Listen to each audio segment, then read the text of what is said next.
Hello friends, my name is Jake Montanez and this is my self-publishing blog where I'm documenting my progress in writing and publishing my first novel. And today I wanted to talk about slipping your goals. So a few people have noticed that the last couple of weeks I have not really been posting any videos because I was sick. I did post my first one in a couple of weeks yesterday, which was actually filmed about 2 weeks ago when I was first getting sick. I ended up coming down with COVID-19 and was pretty much out of commission for 2 weeks. And I was incapable of writing, thinking, doing anything other than mostly sleeping the entire time. So everything that I thought I wanted to do this month has pretty much gone out the window. Here it is. What is today's date? It's the 19th. So yesterday was my first day off after I did my work week after being sick, where I finally sat down to do about 3 hours worth of editing. And as luck would have it, I'm about 3 chapters into my book. So what that means to me is if that's an accurate average, which it's only 3 chapters in, I don't really know how far it's going to go, but the book is currently 35 chapters. So that's 35 hours worth of editing at like the barest minimum of effort that I need to put in, and well less than half of a month left for my goal of publishing by the end of August.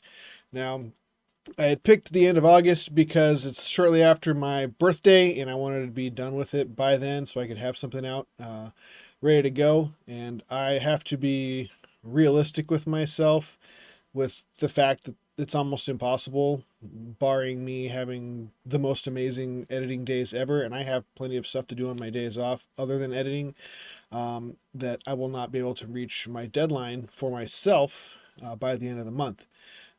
Given that I have like 110 followers on YouTube and something, in the 80s or 90s on TikTok and wherever else I've got followers, I don't have a lot of people that are really invested in my book coming out. So do I feel like I'm letting them down by not having the book out on time? Kind of yes, but not really much. There's if there's no audience, it really doesn't matter, right? But there are some people that have been following this, and I appreciate you guys quite a bit. It keeps me going, knowing that there are people invested in this journey of mine, and are willing to follow through with my foibles and pitfalls that are going on as I'm trying to navigate my way through this murky little path of getting a book written. Um, the hard part was putting the book together, right? Getting all the coming up with the ideas and writing it all down.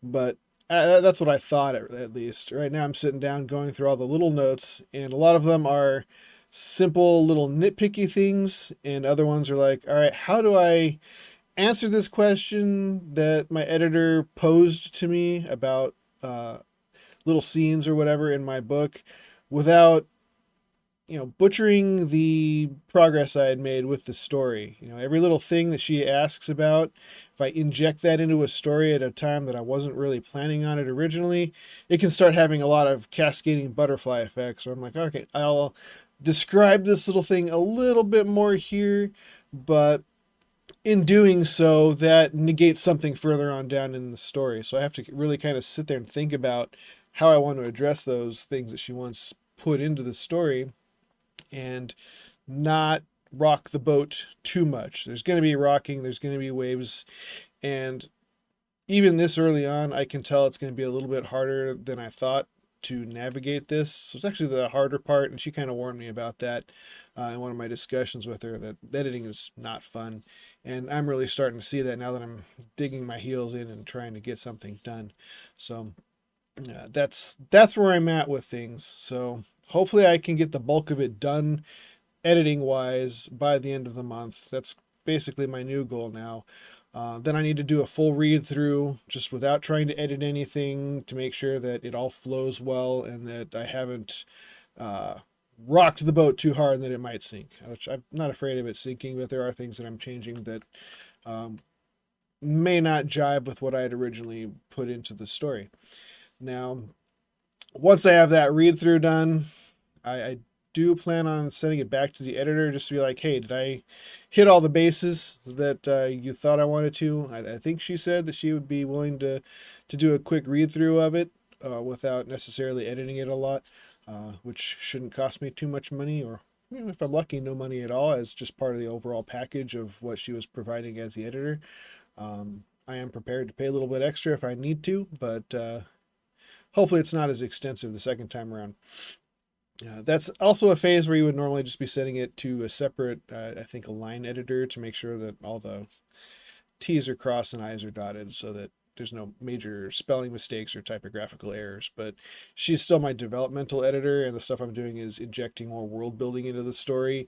Stuff that I had in my head that fits with what I know is going on, but a lot of the things, at least especially in this first book, are building in points of mystery as the story grows. Like, why is this happening? What is this going on here? And she's asking those same questions. Why is this happening? What is going on here? Which I know as the author, and having already written a bulk of the story, that I know where those are going and why these little tidbits are in here and why I think it's necessary that they remain a little bit mysterious, but at the same time, I want to have it building a little bit more each time. And that's what she's kind of highlighting, is that that building isn't more up front. There are still some lingering questions early on that the story would do better if the reader was able to comprehend kind of the basics of the relationship between the various entities in my story, and I kind of agree with that. So I'm trying to lay those things without spoiling too much mystery, while at the same time making it more clear what the scope is of things that are going on. So it's a little bit more intricate than I thought it was going to be, which is fine. Like I said, this is all first pass, never done this before, didn't know what she was going to be asking, and yeah, I've had a month to be reviewing all of these notes, and I've been trying to go through those, but the last couple of weeks were just not conducive to me doing anything. So that's where everything stands. So just a quick update on why I've been gone, and I am starting to actually get some forward progress on this. So if you've got any questions about what sort of things that she was looking for when editing and what kind of notes she left behind, go ahead and ask me about that in the comments. And if you like what I've been doing here, please subscribe and click like on this video, and continue to follow my journey. Thank you very much, and have a nice day.